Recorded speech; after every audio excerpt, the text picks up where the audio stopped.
Copa আসে, Copa যায়, বিশ্বকাপ আসে, চলে যায় বিশ্বকাপ। কিন্তু এই আসা যাওয়ার মাঝে ব্যর্থতার বৃত্ত থেকে যেন কিছুতেই বের হতে পারছে না ব্রাজিল ফুটবল।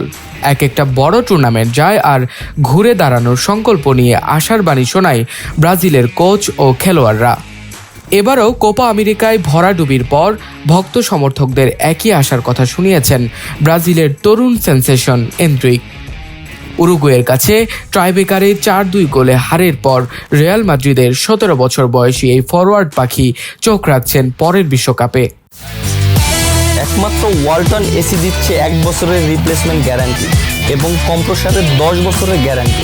এবারের কোপা আমেরিকা হচ্ছে যুক্তরাষ্ট্রে। 2026 সালে পরের বিশ্বকাপটা হবে যুক্তরাষ্ট্র, মেক্সিকো ও কানাডাতে।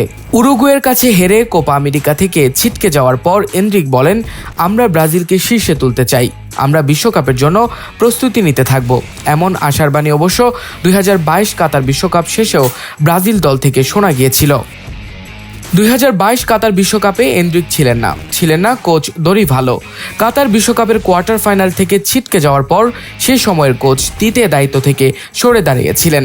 যাওয়ার আগে তিনি বলে গিয়েছিলেন পরের বিশ্বকাপে ব্রাজিল ভালো কিছু করবে বলেই আশা করছেন। এরপর অন্তর্বর্তীকালীন কোচ রামন মেনেজেস ও ফার্নান্দো দিনিজ এসে বলেছিলেন পরবর্তী কোপা আমেরিকায় ভালো করার কথা। এমন অবস্থায় এনরিক ব্রাজিলের সমর্থকদের কাছে আশা করছেন সর্বোচ্চ সমর্থনের।